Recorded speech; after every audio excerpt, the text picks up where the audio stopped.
I believe that we're all born telepathic. What some people say that they experience, like with the hill, where when they go to the hill, and for some people it happens for them during a dream, when they go to the hill, it's just like you just show up somewhere. It's not a physical location. When we actually go into non-local consciousness, when we actually do what I think that these spellers do on a regular basis, then we actually are outside of, one way to put it is outside of the matrix. We're outside of the movie. If you get into that other dimension, if you get into the fourth dimension, certainly, higher dimensions than that, then you're going to have that perspective that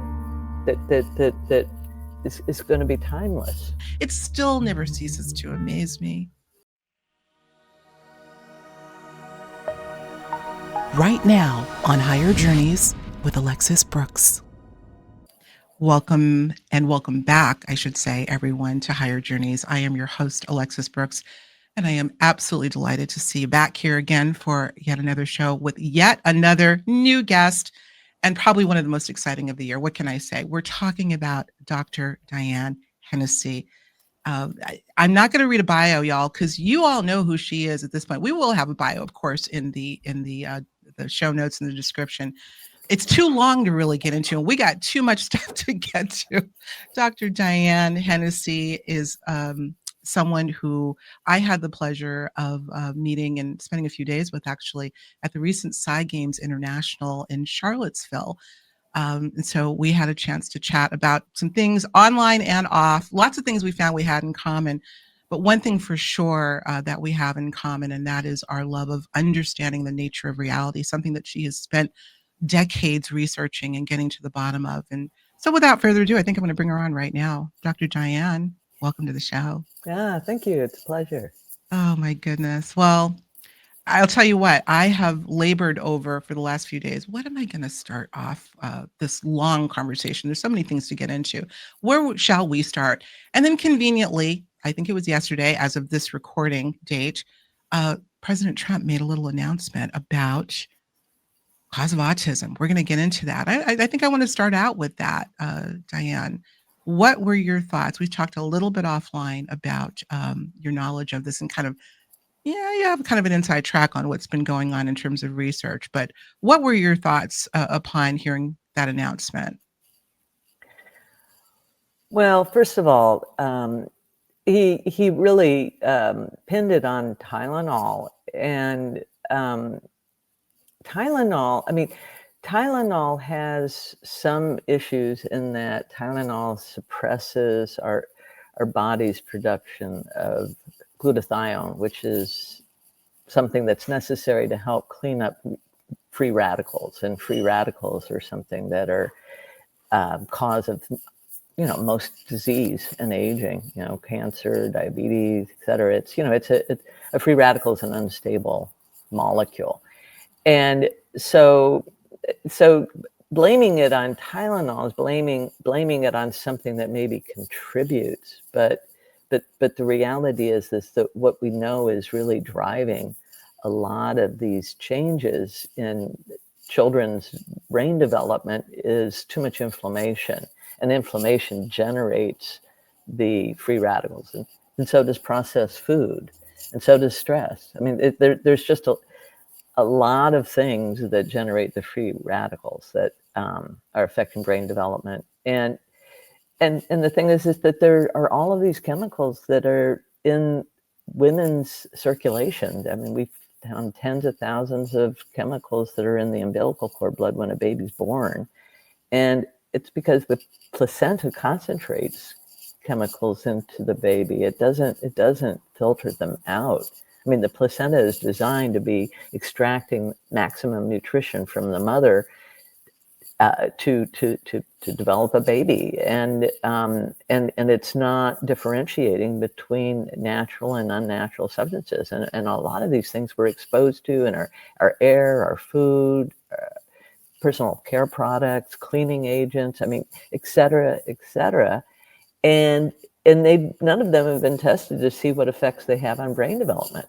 And so if you look at, the introduction of all of these things that are increasing inflammation, which, I mean, it includes vaccines, because that's you're purposely stimulating the immune system, but it's not just the vaccine. It's that in the setting of this sort of toxic soup, and then people who have genetic predispositions or vulnerabilities to, and then to, not being able to clear things out.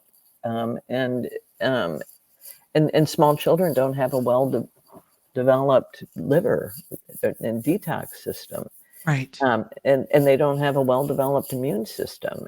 And this is all while their brain is still developing. So so what we probably have is just so many different factors that are contributing to this increase in children whose brains development hasn't fallen along the normal trajectory. And we're never going to find the true cause if we're only thinking it's a single cause. Right. Absolutely.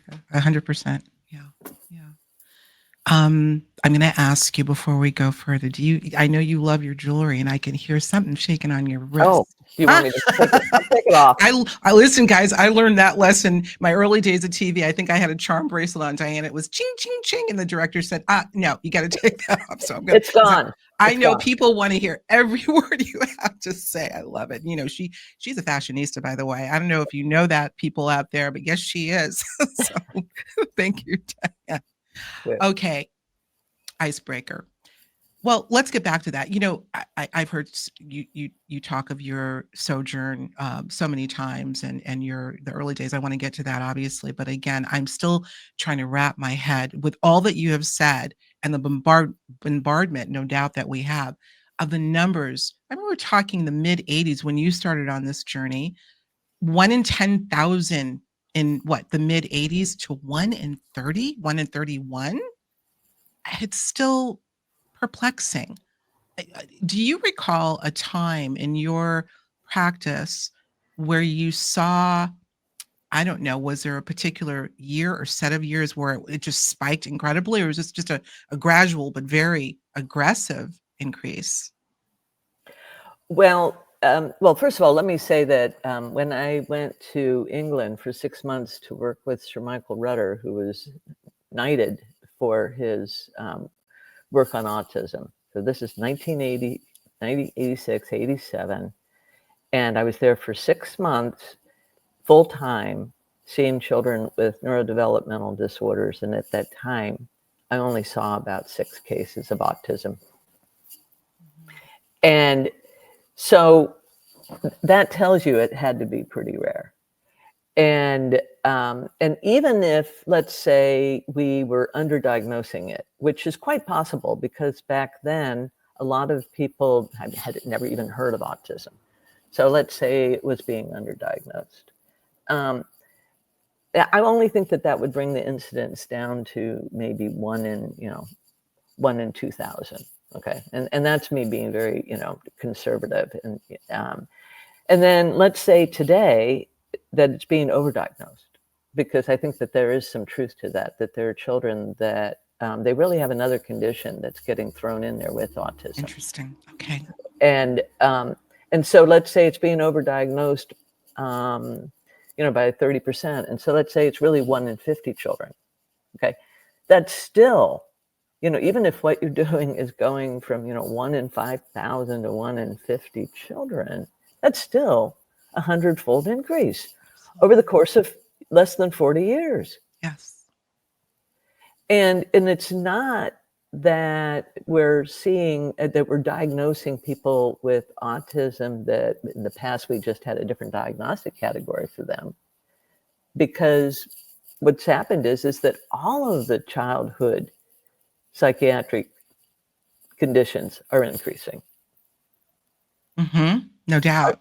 Our children are not as healthy physically, mentally, or emotionally as they were before. And yet at the same time, we also have these children who follow within the neurodiversity category. They're absolute geniuses. That's what I wanted to bring up. Yeah, Paradoxically, let's talk about that. Yeah, yeah. yeah. So it's not that they're all that autism is necessarily a pathology or a problem. I mean, there are a lot of people that get lumped into the autism bucket that really have superior cognitive skills, and they really seem to be much more evolved in terms of their consciousness. But because they're different, because they don't socialize with other children, they don't fit in, they get labeled autistic. Mhm. Okay, that's interesting. So what you're saying, Diane, is that perhaps some of these individuals that may exhibit some of the attributes, if you will, of being autistic and uh, in some form or fashion that are particularly advanced, it could be something completely different, or is there an overlap? Hmm. And so I'm seeing giftedness in individuals who are autistic, both in high functioning and low functioning. Yeah. Yeah. Okay. It's that most people are familiar with the telepathy tapes, Yes. and Kai fell in love with the spellers, the non-speakers, and so that's why they're really overrepresented in the telepathy tapes compared to the percentage of people who are autistic. I mean, there are only 25% of the people who are autistic are spellers. There are a number of individuals that are very high functioning, and they don't like it if somebody's talk about autism as something to cure, because there really isn't anything to cure in them. It's just that they're wired differently. Exactly. And Okay. so I really don't think that they should all be lumped together at all and called the same thing. And Right.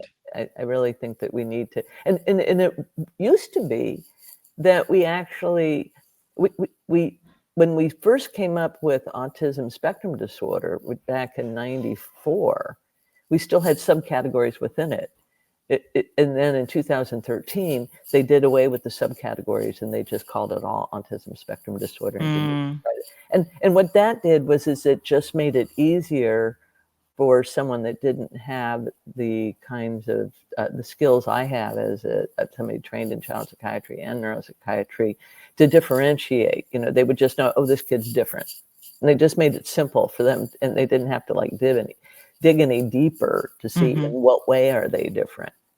And what I want to do is I want to dig deeper into, finding, subcategories so that we can then look at these different individuals and say, yeah, this one, there's nothing wrong with them. They're just really smart. The problems with the educational system doesn't know how Right. to work with their giftedness. Okay. And then there are other kids that it's actually that they have a medical illness that has, because the medical illness impacted their brain development. The focus has been on, they've got a psychiatric condition, and the system isn't looking deep enough into, what's going on with them that's making them so sick. Because I mean, of the non-speakers, half of them have seizures. I mean, so there's something going on in their brains where there's excessive excitement. And we already know, some of the neurological differences between them and other individuals. And that's a different animal, than a different, that's just something different than individuals who are just highly gifted. But that's not to say that the ones who are having seizures and then are non-speakers aren't gifted, because they have their own set of gifts, and Absolutely. their gifts tend to be really profound in ways that are changing our paradigm about what's possible. Because and that's one of the reasons also why they were featured so much in the telepathy tapes, is because it's like they're living in two realities. No question about it. Yeah, traversing two or more.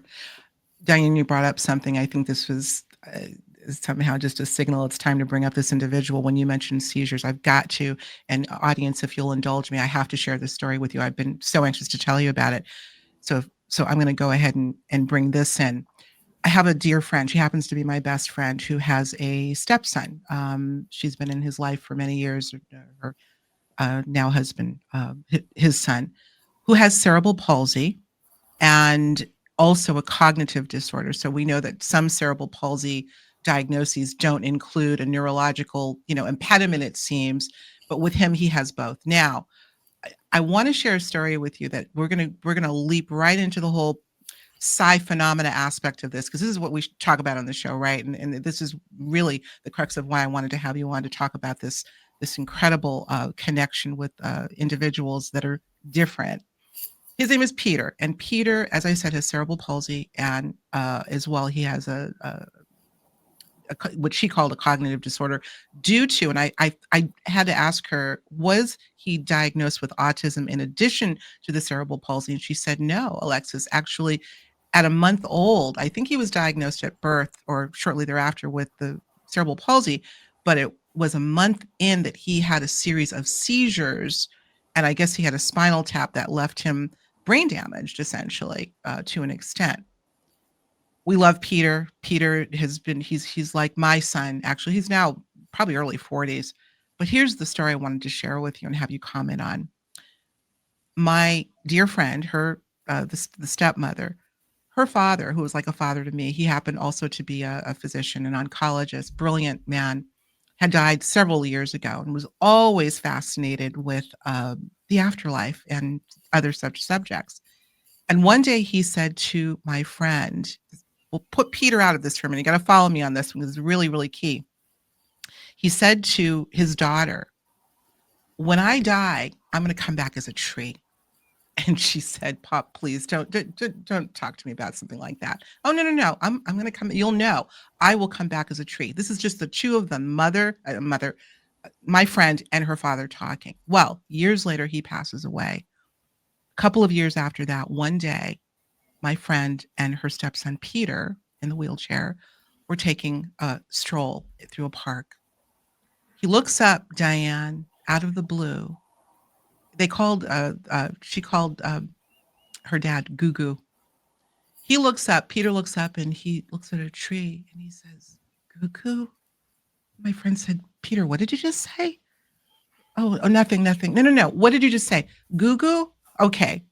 Well, she obviously was taken aback because Peter wasn't in the room when her father said, I'm going to come back as a tree. But this child, not a child, but young adult, picked up that message that was told only to Sahar. This individual with cerebral palsy and a cognitive disorder. Sorry for the story being so long, but I couldn't wait to share this with you. Clearly, there's some kind of a connection with the spirit world.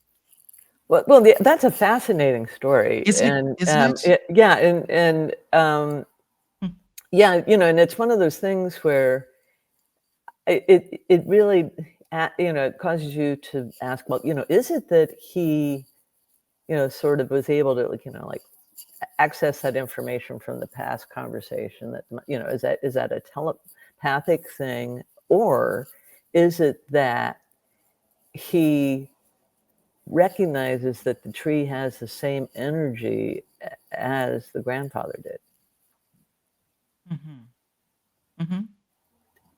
Because and that may sound like and first of all, for somebody to say I'm going to come back as a tree is a very interesting statement.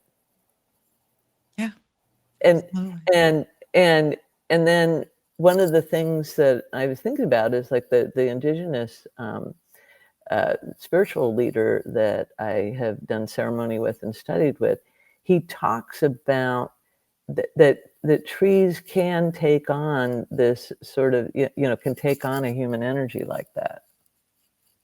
That's something he's told me. Wow.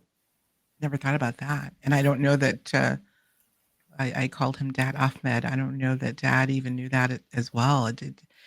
The question well, there's a couple of questions here.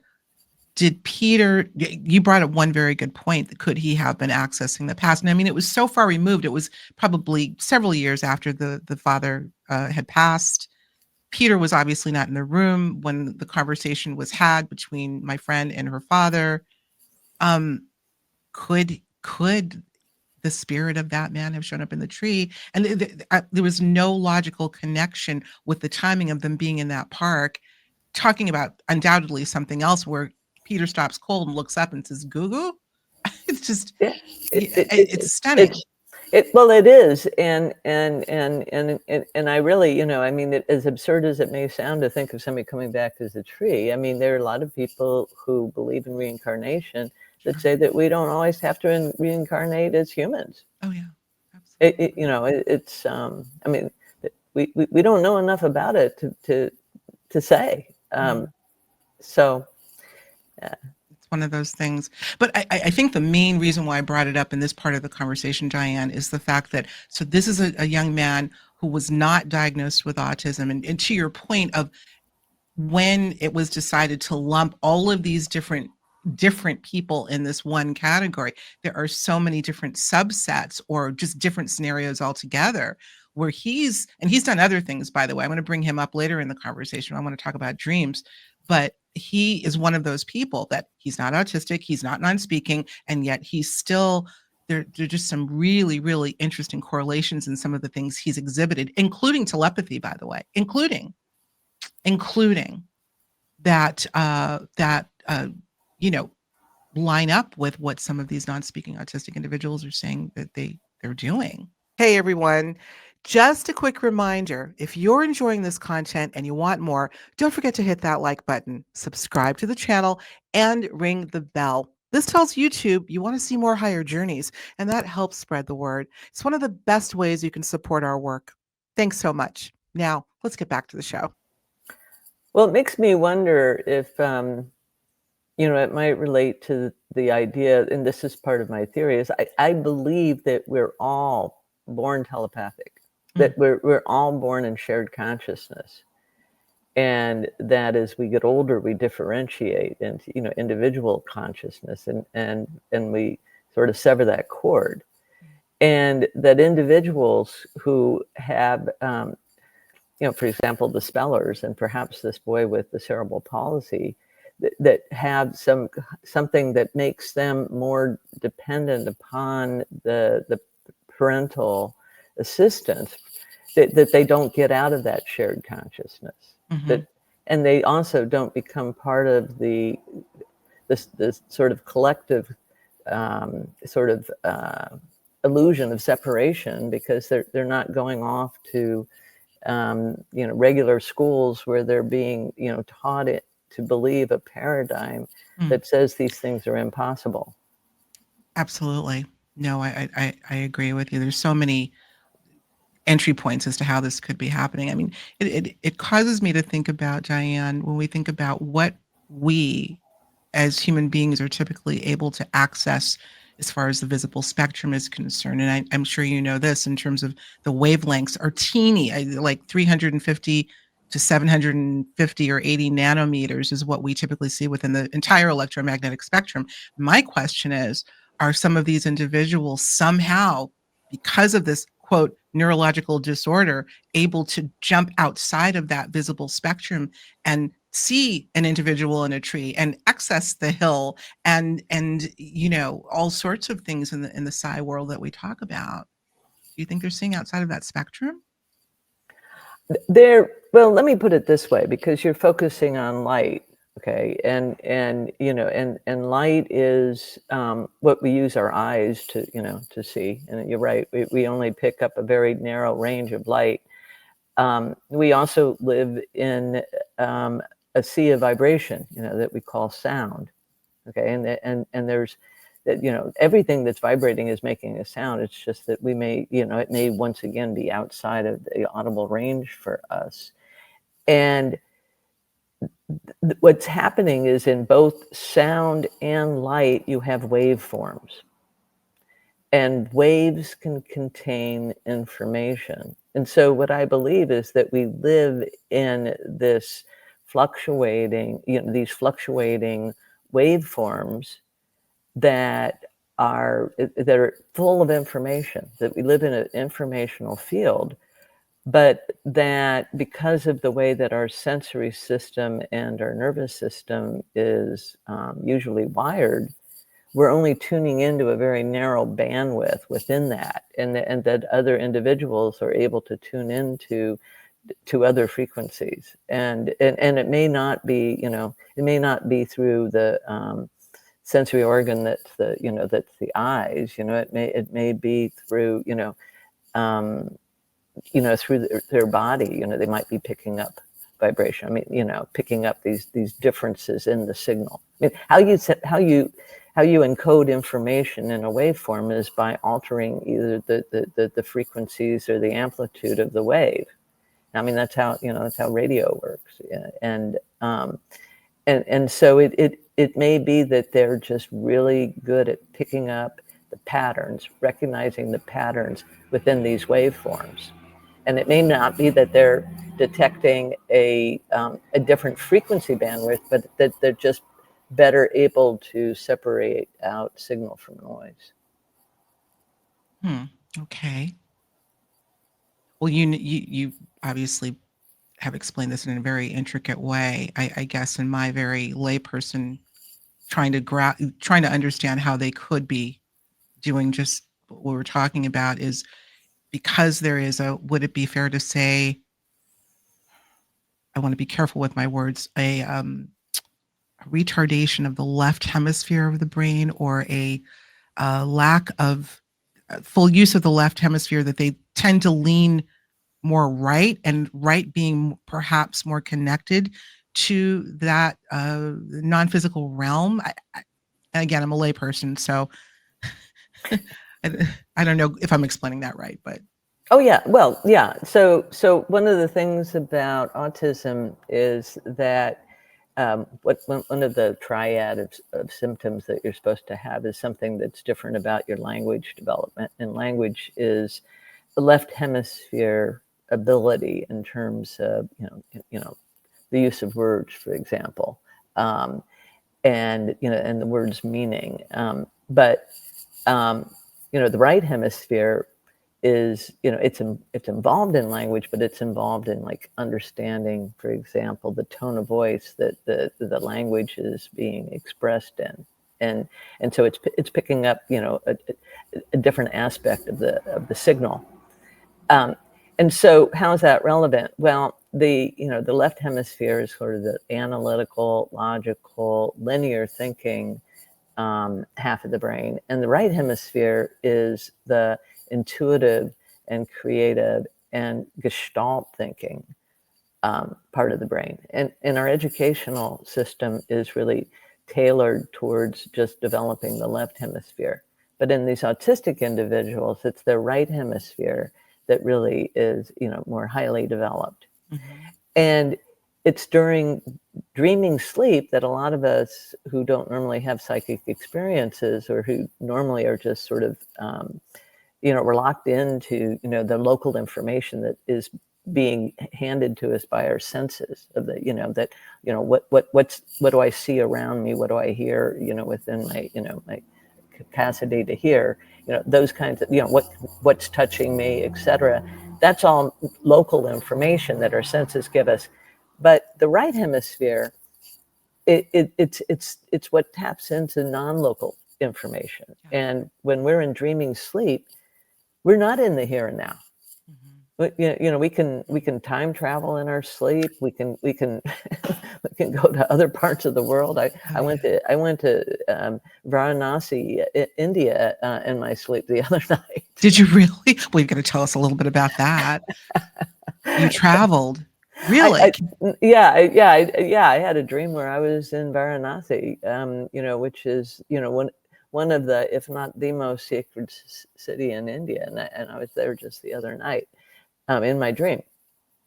And it was just me. It was a street scene. I just showed up and I was walking the streets, and it was India. So, you're seeing people that are, openly carrying dead bodies down the street to take them down to the river to cremate them. Yeah. Did you see that in the dream?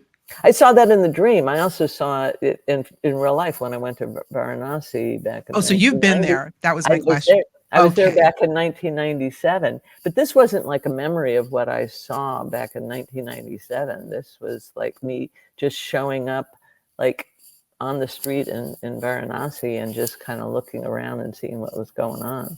And it really wasn't that, active of a dream other than me just showing up. And so I found that interesting. I mean, I think it's similar to what some people say that they experience, like with the hill, Mhm. where when they go to the hill, and for some people it happens for them during a dream. When they go to the hill, it's just like you just show up somewhere. It's not a physical location. It's in the realm of consciousness, Mm. and it's like, but you can meet other individuals there. It's a meeting place, and it's something that ancient wisdom traditions have talked about. I mean, Hinduism talks about it, Buddhism talks about it, as a and oftentimes it's actually described as a hill. I mean, there's Mount Meru, Mhm. Mhm. that it's the same idea, and it's a sacred place. Right. We're going to be talking about the hill, everyone, but we're going to do that. Diane has maybe a few additional things. I know a lot of people are big fans of the telepathy tapes, and of course, your work. Had it not been for your work, there wouldn't be any telepathy tapes. So we thank you for that. But we're going to talk about the hill more when we do our Patreon after show. But we'll touch on it here as well. Oh my gosh. Well, you brought up a few things. You brought up this idea of time travel, and I wanted to cover the whole concept of time with you. I've heard you talk about it. I've always been intrigued by our perhaps misconception of time, as a linear idea. And we have to fold that into the conversation because it seems as if a lot of these individuals that you've worked with, and perhaps yourself as well, have experienced firsthand this idea that time is not in fact linear, but at times can collapse and become a concurrent past, present, and future kind of converging into one thing. This is probably one of the most intriguing aspects of the nature of reality I've ever come across. Let's get into that a little bit. So where do we start? You gave such a lucid explanation. I think it was to Sean Ryan, the Sean Ryan show. I saw some of that interview where you talked about your thoughts on time. Where would you kind of want to start with that? Well, I mean, the way that we experience time is an illusion, and I mean that was something that Einstein said well over 100 years ago. We're sort of locked into, for the most part, in this waking consciousness, we're locked into this idea that we only are in the present, and that and that the future hasn't happened yet, and we don't think of we don't think of time as the way that physicists described it, as the past, present, and future all coexisting. We don't think of it that way because that's just not how we experience it. But we don't experience it that way because it would lead to too much confusion. I mean, there's we wouldn't be very functional if we were experiencing all time at all at once. Just like if if white light wasn't differentiated into different colors, we wouldn't see anything. We need the differentiation to actually have the experience. Mhm. This reminds me of one of my heroes in physics, and that's David Bohm, who talked about the implicate and explicate. And he probably talked about it in this regard, where in the implicate order, if you will, time has not unfurled yet. It is that sort of I don't know, primary aspect of reality. I don't know how you would explain it, but in the explicate is when it unfolds as this linear construct that we interface with, if that makes sense. Yes, I mean, yeah, in the implicate order, there is no time. Right, exactly. It's timeless. Mhm. Yeah, and so similar. It's like that's why I like the white light analogy. Mm-hmm. Yeah, Absolutely. So there's something about the way we experience reality, or the way we experience time, color, you know, texture, literally the five senses. It seems to be we're the explicate. We're the conduit for it becoming explicate, I guess, in I think order that's a to. good way. Yeah, that's a good way to put it. That we're the conduit for that. Yeah, Hmm. yeah, and Hmm. so is perhaps the brain the conduit that unfolds. Oh my God, it's so Yeah, much. it, Yeah. it. Yeah, I mean, it's like we're the projector. We're the projector that basically, that everything's all in the, it's all in the can. It's all in the reel. It's like, Mhm, all of the frames, are already there. The soundtrack, it's all there, but we experience it frame by frame. mhm, mhm.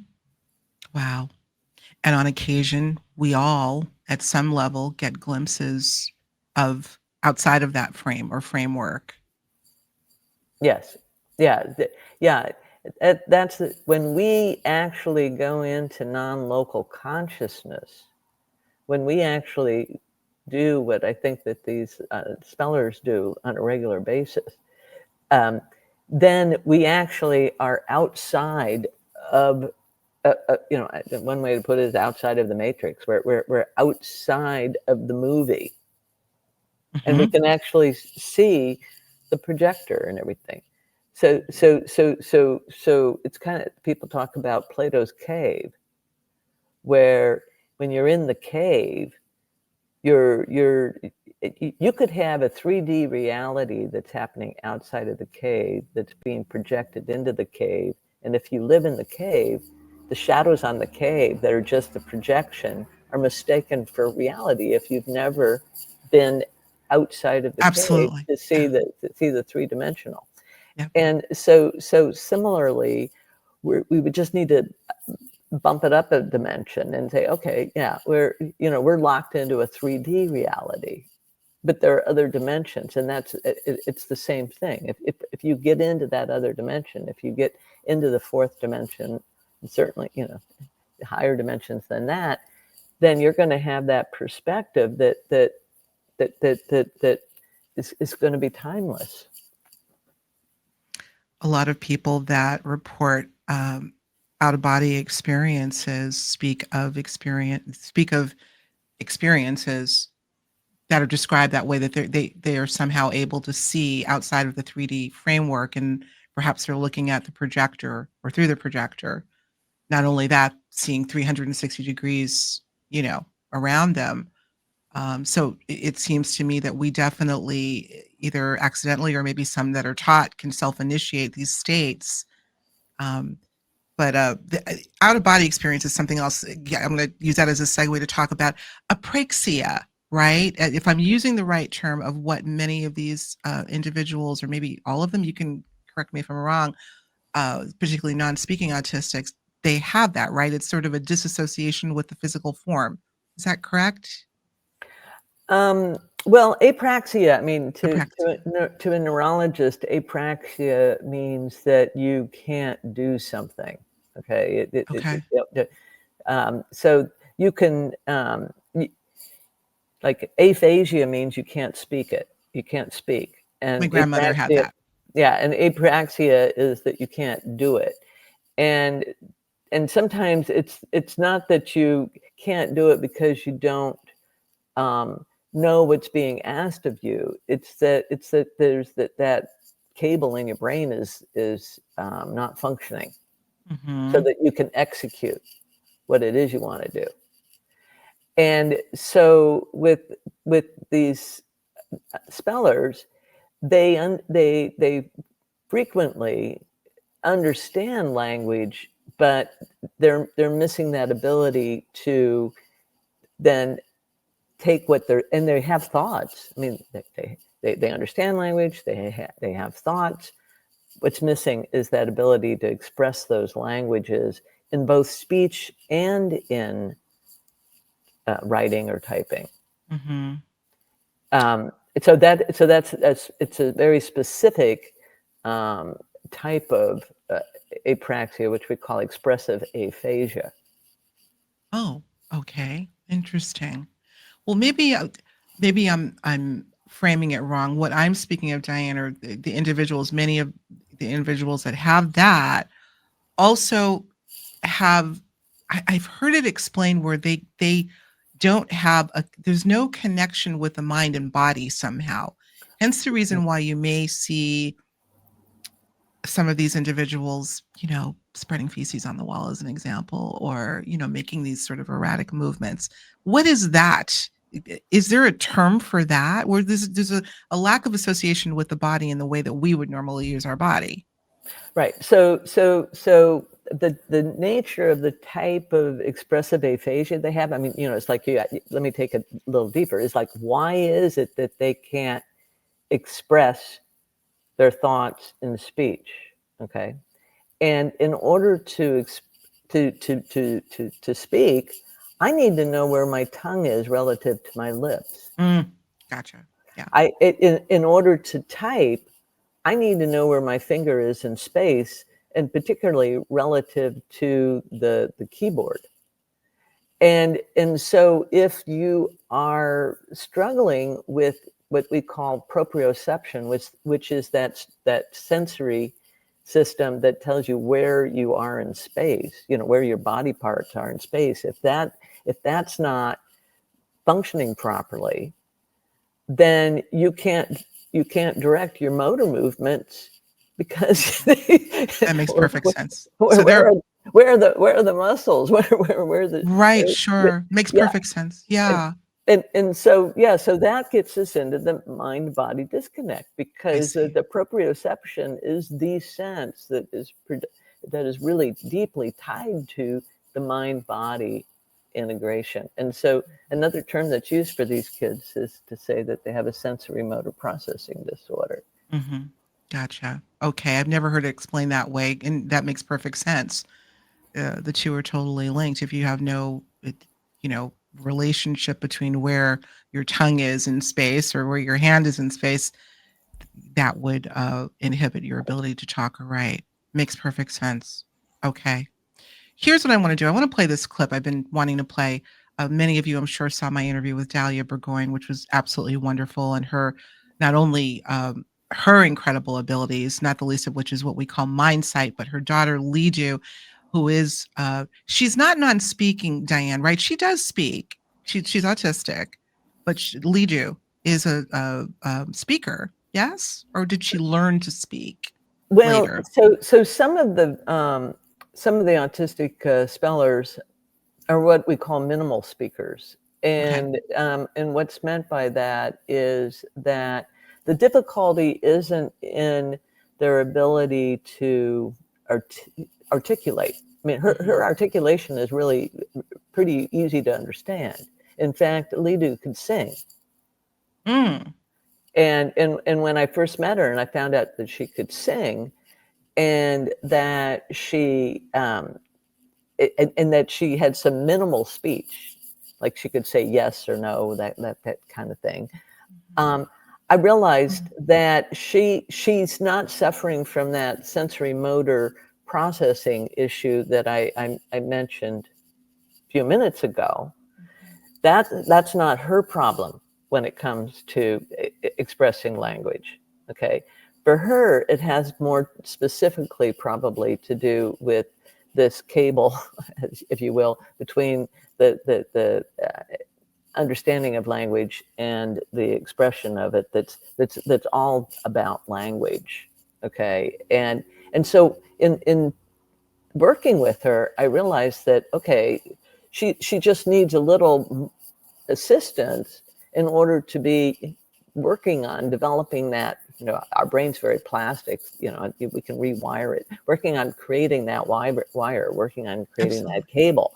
And so that's what she's been doing. And what I've seen over just the 8 months or so that I've been meeting with her is I've seen her increase dramatically how much she can actually speak. Hmm. but when it comes to expressing more complex thoughts, she still has to revert back to the letterboard. To the letterboard. I also want to talk about the letterboard and the controversy in the school system about that, but again, that's on my laundry list. Let me let me play this clip with Dahlia, and something that she said her daughter told her that I thought was profound. I'd love to have you comment on. So let me see if I can get this going here, and then this short clip, and then we'll talk about it on the back end. Let's see. We created a contract together. She said before we were born and when we were creating this life, she said that I wanted a life with a child that was either disabled or a world teacher. And she said she decided to do both. And then she also said, and I said, is there anything else about that? And she goes, yeah. And she said she chose her disability, which was a big deal for me because I somehow thought it was my fault she was born with autism. Like I thought maybe I was too intense during the pregnancy or something. But she said it was this is our life calling. So this is a really big deal for Lulu that telepathy gets out there. Okay, that was really, really short. But the key word the key thing that Dahlia said that Lidu told her is that she chose her disability. This gets back to the question of we go all the way back to the beginning where we started the interview, and the problem, the reason why the autism numbers are so high due to whatever. And then you juxtapose that with what Lidu said, and I know other individuals in her space have said that this is not an accident. I'd prefer to be, what they call neurodivergent than other, gift or curse, Diane. And I know it's not as clean as that, but what are your thoughts on that? Oh, I definitely wouldn't call it a curse. No, absolutely not. Absolutely not. But what I would say is that we could say that this is true for more than just Dolly and Lidu in terms of there's this spiritual line of thought where people say we all chose who our parents were going to be. We all made these pre-birth choices. Now, I don't know if I have no way of knowing if that's true or not. But I definitely know that these autistic individuals, many of them have said that. And what I think is, and the other thing they say is that they're here to evolve humanity. Yes, indeed. And so there are these prophecies that are in the Talmud and elsewhere that predict that children who would be mute or non-speakers, it's not really that she's mute, but it's that the individuals who are silent would be the ones who are prophets and teachers in the future. That there's actually prophecy around that now. Oh my gosh. And it doesn't mean that every one of them is that, but there are these individuals who come forth and have said that without even knowing that this has been described in ancient scripture. And if and then there's people who've studied the Bible will talk about the meek shall inherit the earth, and yes. And these children are in many ways, they're so gifted, and yet there's also this there's this humility there. Oh, I think that's primary, actually. Yes. And there's this purity to them. And so what happens is that people who spend time with them, they're transformed, and they're transformed being around that that quality of consciousness. How could you not be? Yeah, it really is. It's very, very. And I've had so many people who write me emails that are grateful for the work that I've done, because they say they report just that. They talk about that, that they've worked with these kids and it's just been so transformative for them, and yet nobody was talking about it, and they didn't even know who they could talk to about it, and so they were so happy to see the cat out of the bag, so to speak. Do you realize what you've done, my dear? And this is, oh my gosh. Do you and I say, do you realize what you've done? Like, do you realize what you unleashed? I don't mean it that way. Do you realize how you have been so integral in transforming this planet with the cadre and this, all these individuals, but because of you, we're so grateful. Oh, well, thank you. Thank you. Super grateful. You wrote ESP Enigma in 2008. Is that when it was published? 2008, 2009? So the hard copy came out in 2008, and the paperback came back in 2009. And you were endorsed by so many of my heroes, like Dr. Gene Radin and Gary Schwartz and Bernie Siegel and others. And here we are. What? How many years later? Almost two decades later. Do you feel you're just now starting to get the just due that you deserve on this? I mean, you've been into this, into the weeds, if you will, on psi phenomena for a long, long time. And because of this work that you've done with these beautiful, beautiful souls, and Kai and the work that she's done. But I say Telepathy Tapes would not exist if it had not been for Diane's incredible work.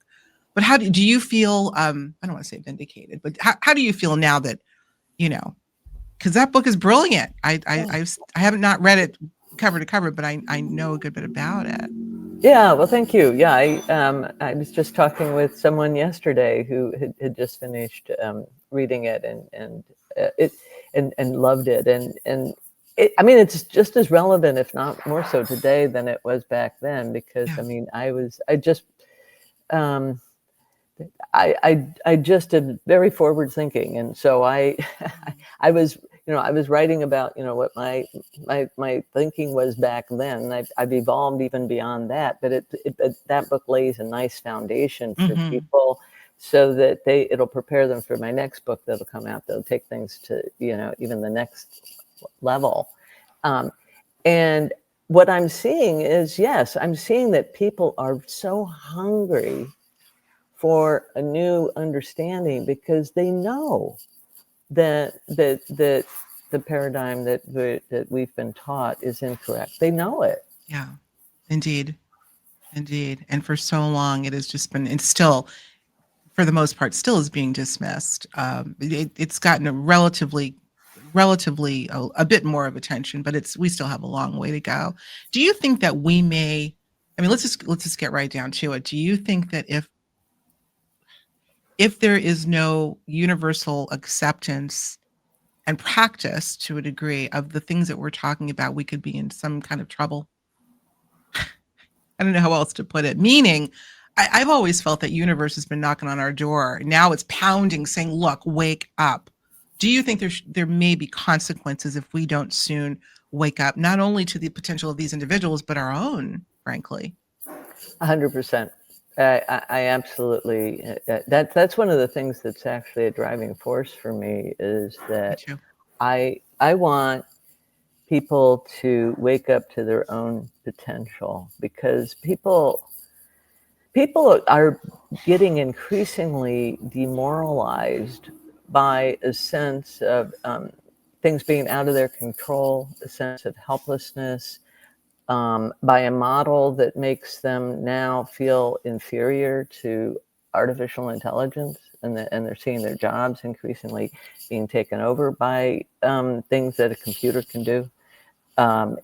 Children are not feeling inspired, to really learn things in school. So they're working hard to try to make it so that kids don't just use AI to do their homework for them, or do their write their paper, and it's like this, so there's this insidious impact of technology that it's having on human beings, and we have to reconnect with an understanding of our this innate divine nature, that the divine spark within us. We have to reconnect with that, and we have to see how valuable humans are. And it's not just humans, it's all life forms. But we have to reconnect with that divine nature, and we have to then think and use that develop those abilities and use them to solve the kind of problems we have today, rather than just let technology take over everything. And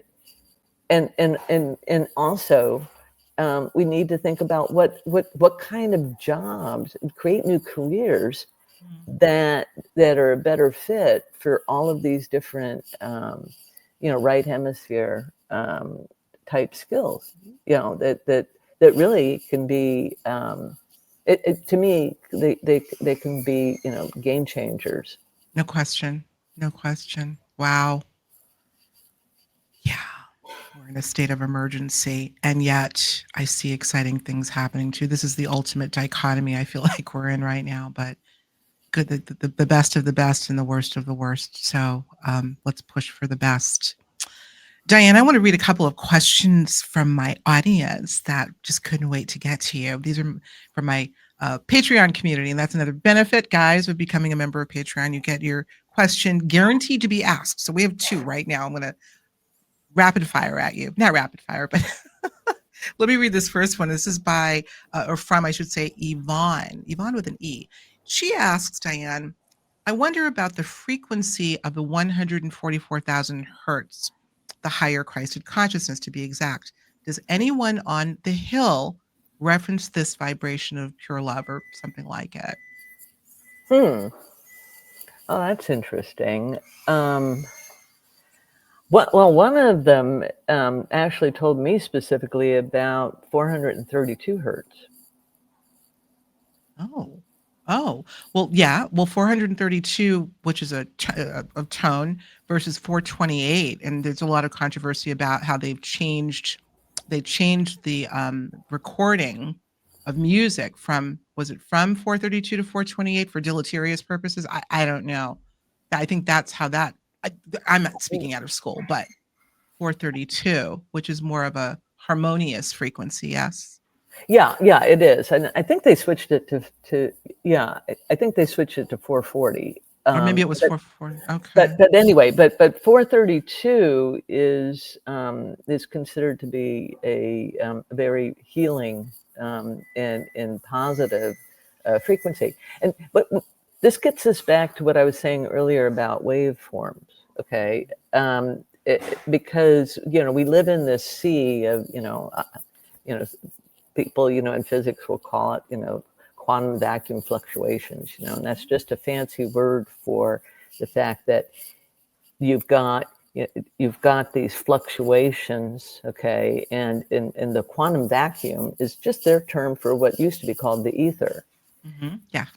And the thing that's different about the ether as a medium versus air, for example, is that it is non-dispersing. Okay, what do I mean by that? Okay, dispersion is when if you, let's say I throw a pebble in a pond, you'll see these waves come out. These waves will come out, and what happens is that they disperse over time, meaning they lose their amplitude, they lose their information, and they disappear. When something is a non-dispersing medium, like the ether, it lives on forever. It's always there, right? It never disperses. And that's why this idea of, whether or not the ether is real or not is so important. And why when people thought that they had disproven ether, experimentally, why that became, that just shut down a lot of inquiry about certain things and made them impossible. But then, the reality is that it got proven. It's just taken on another name, and as I said, it's it's called the, whether you want to call it the quantum vacuum, or you want to call it fluctuations, or you want to call it 0 point energy, or whatever you want to call it. The reality is that it's not a vacuum. It's not a vacuum as in nothing there. Right. Exactly. Yeah. Nope. I agree. It could be called the Akashic itself, could it not? I mean, there have been so many names: the Divine Matrix, the field. Rupert Sheldrake's morphic fields, etc. Yeah, and so the thing is that then if you start to think of it that way, then what you realize is that our consciousness fields, okay, are what's, they are not, inside us any more than the magnetic fields around a magnet are inside the magnet. Right. They go within, but most of it is out of it. Toroidal. Yeah, it's a torus, right? Yeah. It's toroidal, and and then it's interfacing. It's our consciousness field that's interfacing with the etheric, with ether, and where the information is. And so I think that it's our consciousness field that's really the interface. Mm-hmm. I agree with you. And so then, if you've got frequencies that are bombarding that consciousness field, that throw it out of its normal, natural harmony, because our consciousness field is in harmony. Just, nature has a very, is very harmonious. We see this, we see the torus, around all life forms, and you even see, it around an atom. And so, and so to have, something that's not harmonious, it's sort of, it makes it, it disrupts the integrity of it. Mm-hmm. That's a great way of putting it. Yes. And so then what you do is if you instead go, well, I'm going to bathe myself in this, harmonious frequency, you will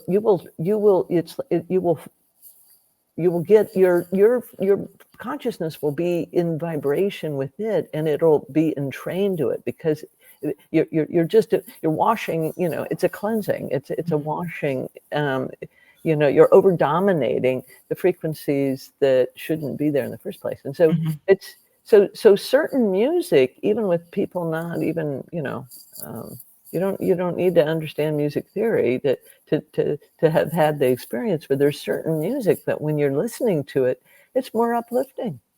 And there's other music that when you're listening to it, it's a downer. Absolutely. No question about it. Yes. And, there's a reason why your old cathedrals had these big pipe organs. And their acoustics were all, that was a huge part of the design of the cathedral, because they realized how important the sound bath was. Yes. To the consciousness that people would experience within that space. Similarly, there are sacred sites that people would go to, and they would do things like drumming, or chanting or whatever. You're creating a vibration that has a harmonizing effect, and it has profound impact on our consciousness. I am very attuned. Forgive the it just came out, the pun, the cliche of sound. I obviously talk for a living. I do a lot of voiceover work, and I've always been one for the power of the spoken word as a form of sound that has its own unique frequency. In fact, a little plug for the book. I'm going to bring it up again, guys. Diane published my second book called Breakthrough Blueprint, having to do with spoken word affirmations in a rhyming format. And I go into a little bit of the science behind why that there may be more powerful ways to practice affirmations on all sorts of things. But the idea that we're using our vocal cords as I guess you could call it a conduit as such, to reach that ether, and talking about that, how that sound ultimately, although it may not be audible forever, it's going somewhere. It's still existing. And perhaps recoding maybe even our DNA, depending on the other factors, obviously. But I'm 100% with you on sound, including I use tincture bells, I use singing bowls, and in meditation. So I think that's great. We could talk about that for sound and time. Those are two of my favorite subjects, by the way. Sound and time.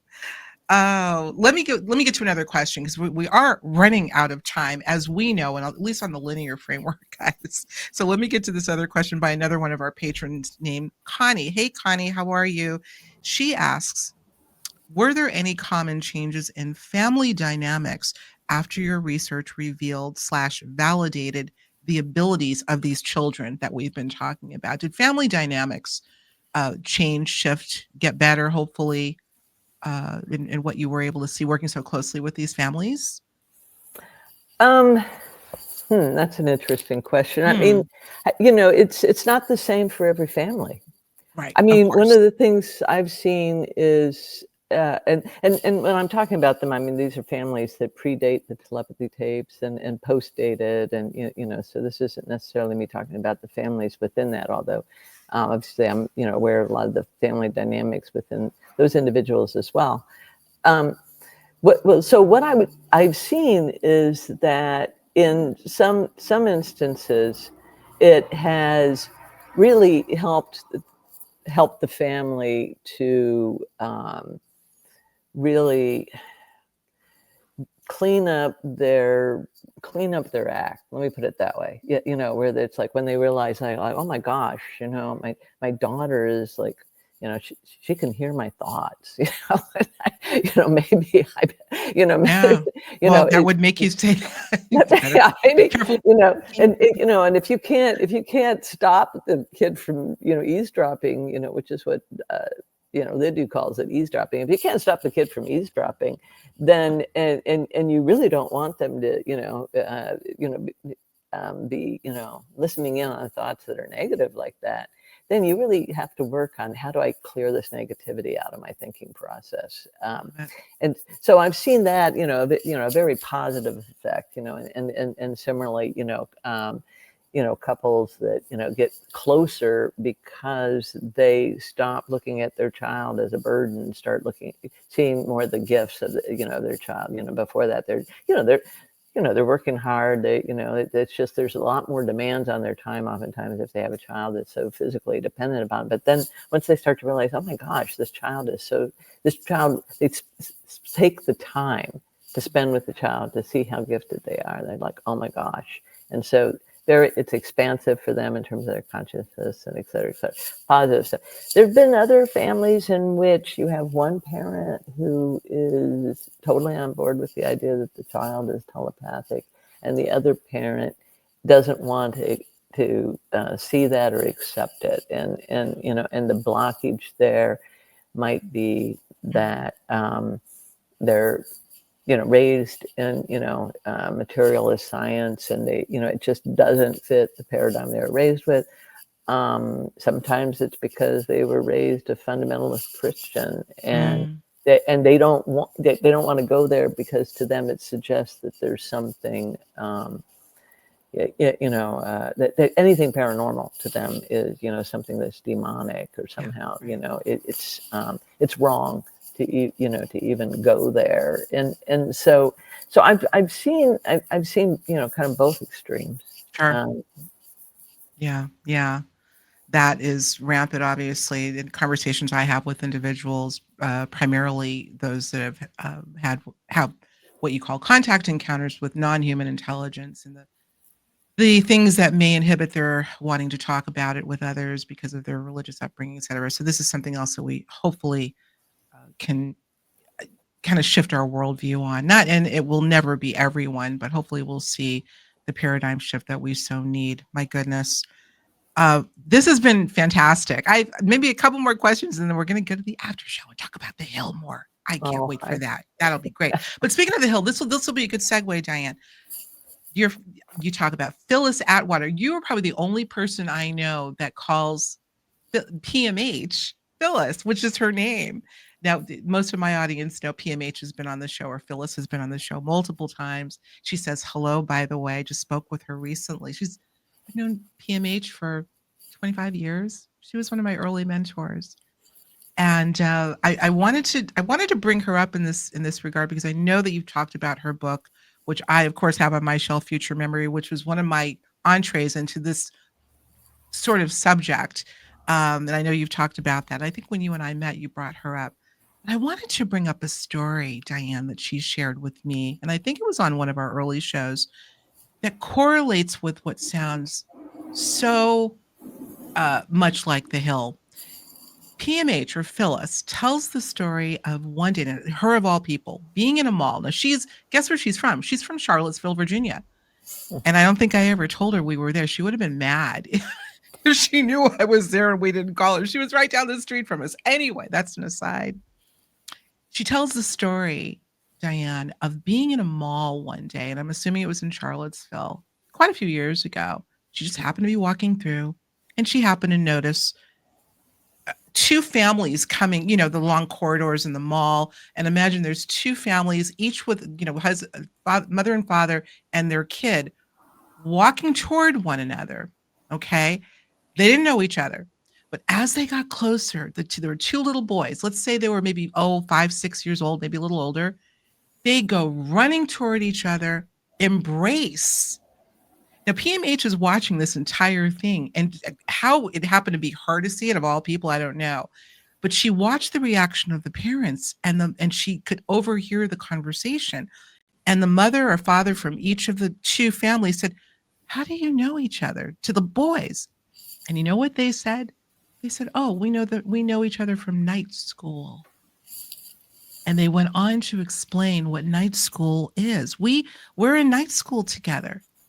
Eerily similar to what is described as the Hill. Now, as far as I know, these kids did not have autism.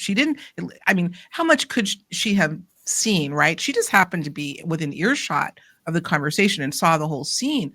But she tells that story this was years ago. And when I first found out about the Hill, I said, my God, my golly, does this sound almost identical to the environment that others have found themselves in? I've wondered, I'll be frank, if I've been in a place like that. I've had experiences where I can tell you maybe offline, but I wanted to share that with you. That was Phyllis Atwater that shared that story with me years ago. Are normal people going to the Hill, you think? Well, what I'm curious about is, did these children have near-death experices? I don't think she would.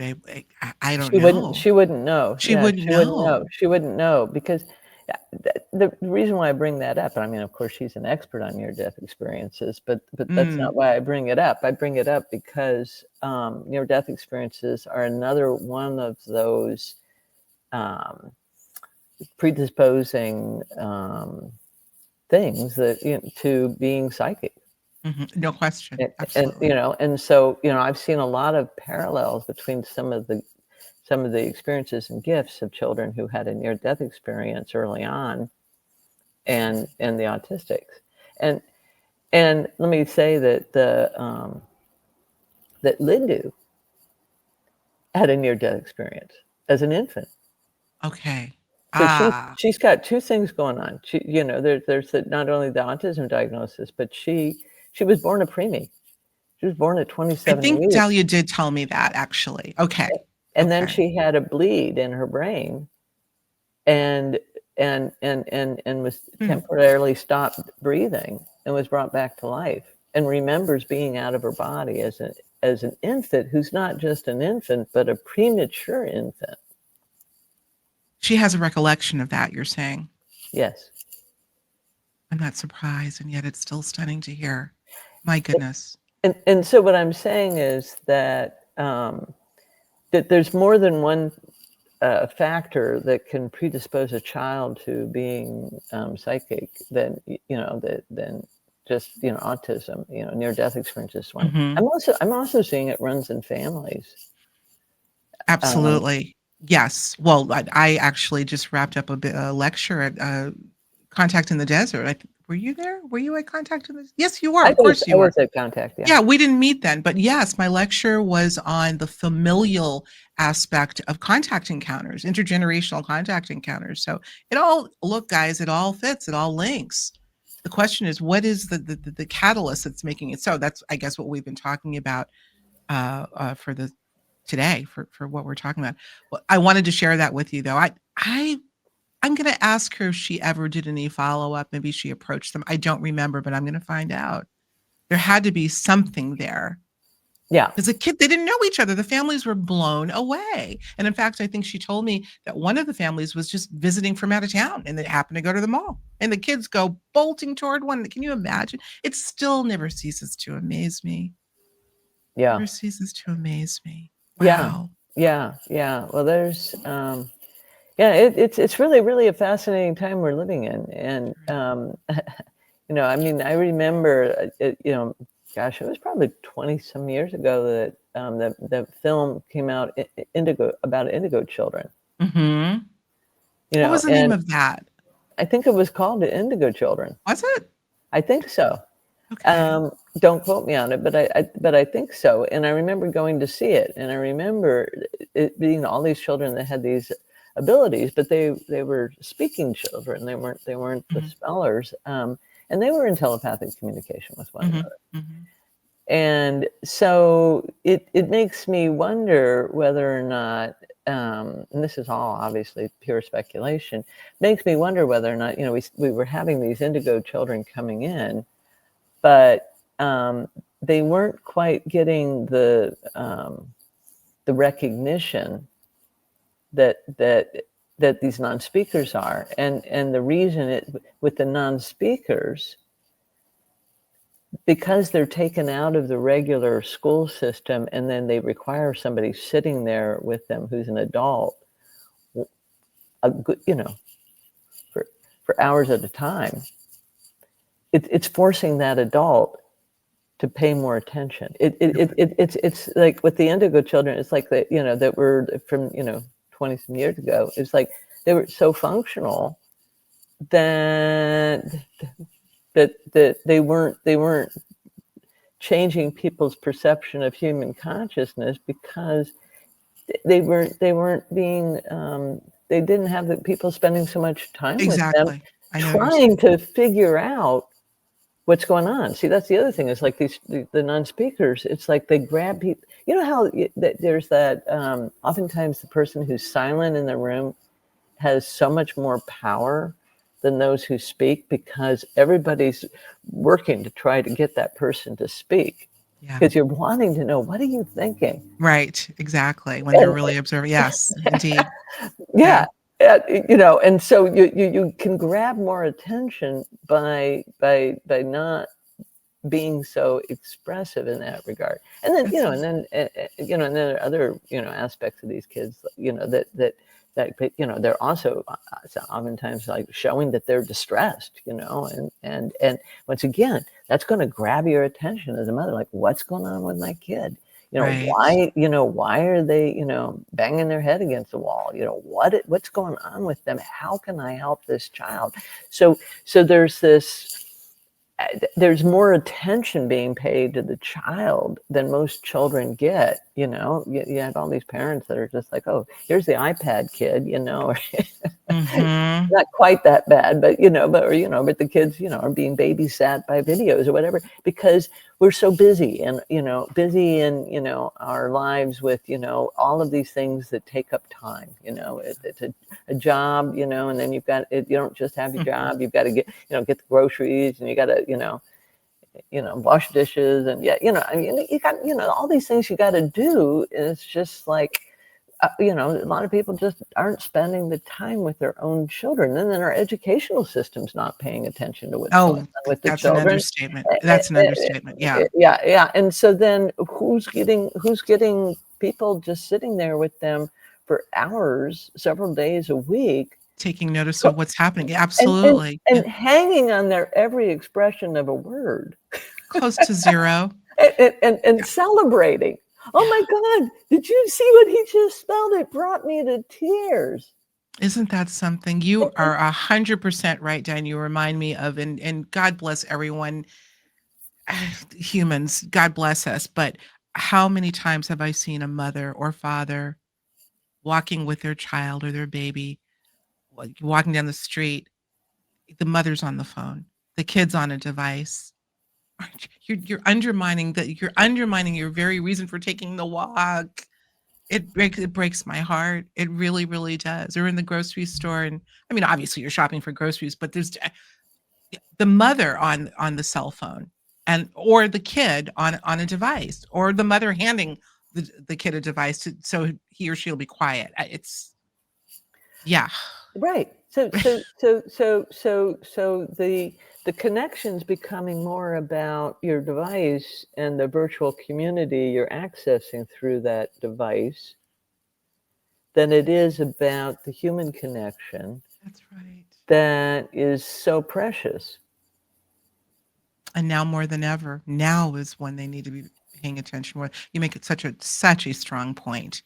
So these kids are really demanding and commanding, even with all the problems that they're going through. We didn't even have a chance to get into the controversy about letterboards. You're gonna have you back if you'll come. But yeah, whatever is happening now, Diane, based primarily on your work, and I have to give Kai credit for having the foresight to find you and make this beautiful podcast. I have just been so over the moon about the level of excitement it has aroused in the lay public. People that didn't even know what telepathy was. Wouldn't you agree? It's crazy, good crazy. This is one of the things we can say, oh, thank God, what a gift. Yeah, it really is. It's changing lives. I mean, so many Yes. people have really undergone a major transformation in how they see reality. I mean, there are people who've said that, that it literally saved their life because they didn't want to live anymore. Well, you're necessary. You are necessary. You and this work are more than necessary. Please promise you'll be here another 200 years. Outlive me because we need you. What do you have next, Diane? What's up on your what's I know you've got so much going on right now, but what's next with your work with the Telepathy Tapes project? Oh, I've got so much going on now. Yeah, I mean, I just recently founded the Hennacy Institute, and have been working on research proposals for all of the different types of experiments that I want to do. And when I say experiments, I really want to understand the gifts that these the children have, and understand how can we help them to be their highest potential. And so that means doing things like, looking at things like their gut biome, which we know that, if you, improving the diversity within the gut biome can improve health, for example. But it also includes things that are like sound therapy, Which we talked about. Yeah, as a way of trying to recalibrate their fight or flight. That vagus nerve, getting the vagus nerve that is the sort of rest and digest, and just kind of chill out, parasympathetic nerve in our system, that is being dominated by the fight or flight or freeze sympathetic nervous system, and it's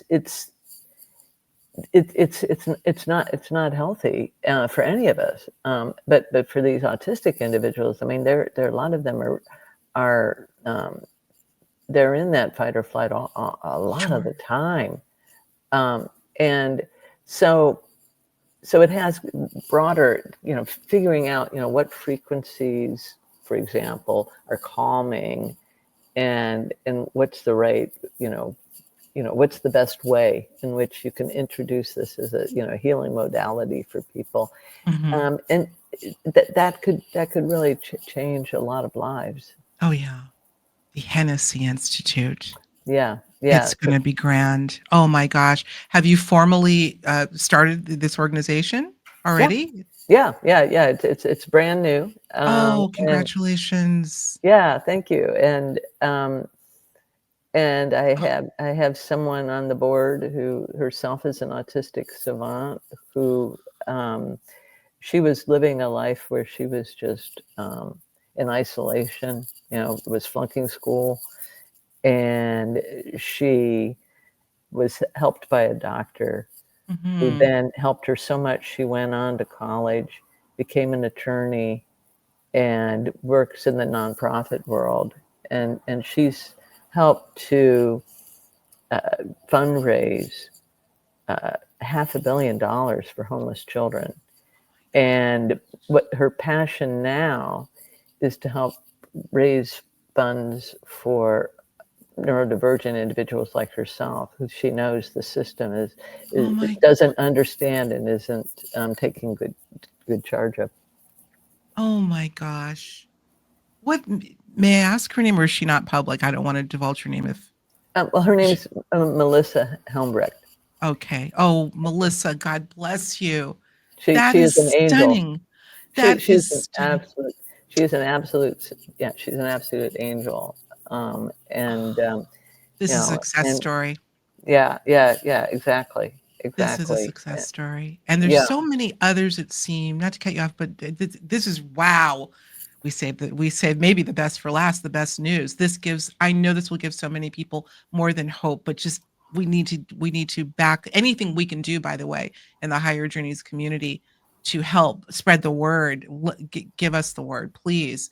But this is a success story, and I know yeah, that there have been so many other beautiful souls. They are our gift that are have been labeled all these things. I loathe labels that are here perhaps to save the world and that have talked about this is what we want to do.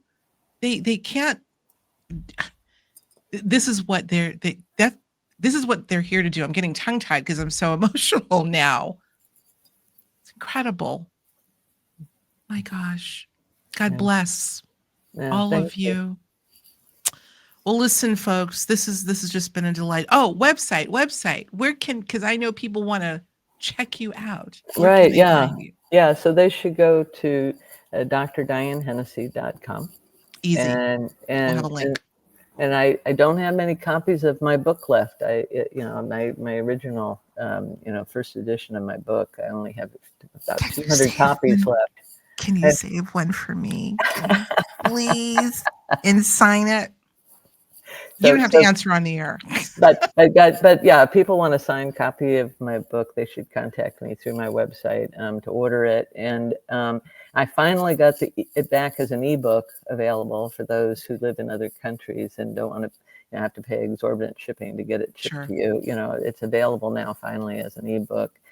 Okay. And so that's exciting. That is And very exciting. And you have another book coming out, yes? Have and you I'm started? yeah I have a I yeah I'm almost I'll be done with my next book January, but it's not going to be published till the fall of 2026 because Simon and Okay. Schuster wants to have enough time to do all of the things that publishers do, but Of course. between when they get the manuscript and publish it. So Yes. Everyone, please keep your prayers, sending the good vibes to Dr. Diane. We need you, and I can't say it enough. And people like you. These are game changing individuals, and we're so glad you're on this planet, my friend.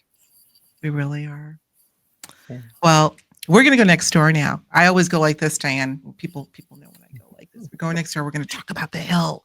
We're gonna talk about the hill. And listen, guys, look, I know that we've had a slew of people coming over to Patreon, coming over for the after show. And I know that there's some people that feel like they may not be able to join the membership at the time. Look, if you can, even if you're just joining for one after show, we want you to stay, of course. But please know that this simply allows me to keep doing what I'm doing and have these beautiful individuals like Dr. Diane on the show. So I hope you will perhaps think about joining us and joining our community and helping to support Higher Journeys so we can keep this ball rolling called Higher Journeys. So we thank you. Diane, don't hang up. We're going to go right next door. It's literally right here. So just a couple of steps. Thank you so much, my dear, for coming on and gracing us with your presence. We appreciate you. Oh, thank you. Yeah. All right, everyone. We will talk to you soon. Thanks again for joining us. Higher Journeys. We'll talk to you soon.